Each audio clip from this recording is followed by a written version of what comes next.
Okay, can I just say it is super late and I need to get this done because I'm getting my wisdom teeth out tomorrow. So, hopefully this goes well.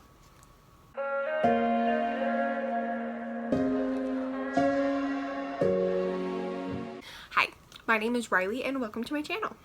Today we are going to be taking a look into The Ballad of Songbirds and Snakes.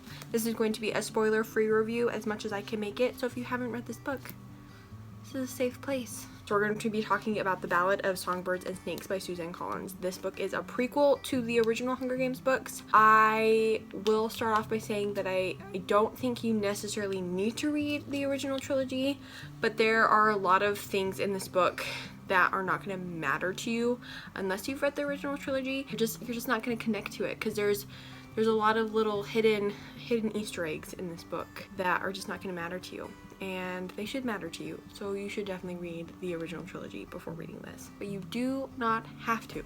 This book definitely explains the world in and of itself, so if you don't want to read it and you're really not interested and you just want to try this book out, you should be okay. You should be fine. So I'm going to start off with a brief summary, nothing too spoilery, but I am going to be going into a little bit more depth than what it says on the back of the book. And after my summary, I'm going to be letting you know if you should take a look into this book or if this book is not worth a look. So please stay tuned to the end of the video to know my thoughts. So this book follows a 17-year-old Cornelius Snow, and it takes place 64 years before the events of the original Hunger Games and 10 years after a great war between the districts and the capital. If you have read the original trilogy, you know about this war because they talk about it all the time, I feel. There are definitely glimpses of that war, which I thought was quite interesting. So during the events of the war, the capital was not doing good. When they won the war, they deemed it necessary to have a mass sacrifice, a mass punishment, I guess that's what we could call it, where they collect one girl and one boy from each of the 12 districts and they put them in an arena to fight to the death. And this is called the Hunger Games.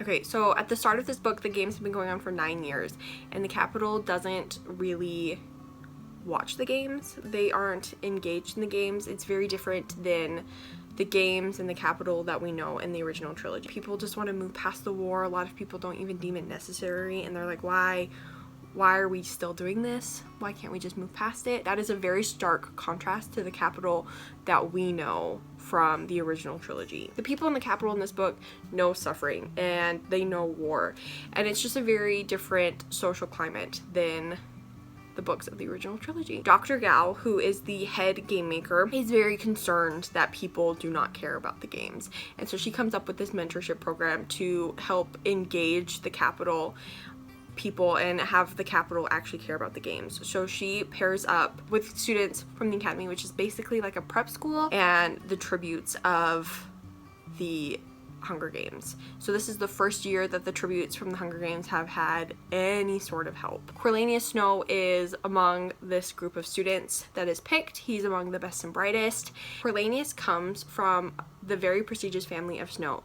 Through certain events of the war, the Snow family has lost their fortune, and Cornelius is desperate to not have anybody know of his circumstances and the fact that his family is kind of destitute. He's given this girl named Lucy Gray, who is a part of District 12, but she's no ordinary district girl. She actually belongs to something called the Covey, which is explained as like a nomadic entertainment group that before the war actually traveled throughout Panem and entertained and sang. Cornelius and Lucy Gray form a very strong partnership in this book, and Cornelius is willing to do whatever it takes to get the life he believes he deserves and the life that he believes should be his. So that is what this book is about. I really was not expecting to go back into this world in the perspective of President Snow and have an origin story for our villain.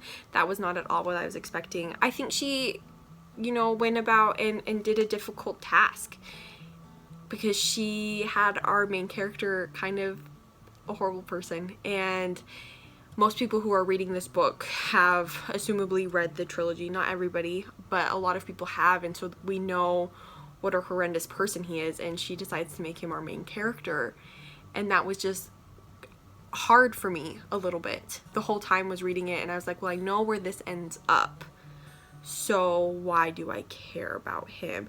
And I was also very concerned because I really didn't want this book to humanize President Snow. Sometimes I want my villain to be a villain and to be evil, and something that I really loved about the Hunger Games books is that President Snow is a really good villain. I love that him and Katniss have conversations and have dialogue, and I love that he's a noble force. The fact that I was going into this thinking like, oh man, is she gonna try to make me like President Snow? Is she gonna blame all the horrors that he did on something else, on his past? I was very nervous about that, but I do not think she did that at all. I think she had President Snow be a very realistic character, especially for who he turns out to be later in the books. He's a very realistic character. She's definitely planting the seeds, and like I said, I was very nervous, and she did not disappoint me. This book was better than I expected. It exceeded my expectations, and I'll be honest, my expectations were kind of low. I was kind of nervous because I really loved the original trilogy. I was nervous that this book was going to kind of ruin the original trilogy for me, and it definitely did not do that. Should you give this book a look? Definitely. You definitely should. This book was excellent, and like I said, it exceeded all of my expectations. I did notice that it was hard to read. A lot of the triggers in the original Hunger Games can be seen here. A lot of the subject matter in the original Hunger Games can be seen here. We definitely see child abuse. We definitely see starvation. We see violence amongst, you know, towards kids. We see all of those things. Those things are definitely prevalent in this book. And if you have a queasy stomach, maybe don't read this book. But if you read the original trilogy and you like the original trilogy and you're worried that this book is going to ruin that in some way, I definitely don't think it will. I definitely think this book is worth a read, and I definitely think the way she develops this story and the way she develops the Capitol, that was not something I was expecting. I was not expecting the Capitol to get the depth that she gave in this book, and I thought that was fantastic. So yes, if you are on the fence of this book and you are worried about it, don't be. Definitely give this book a look. It's amazing. Yes.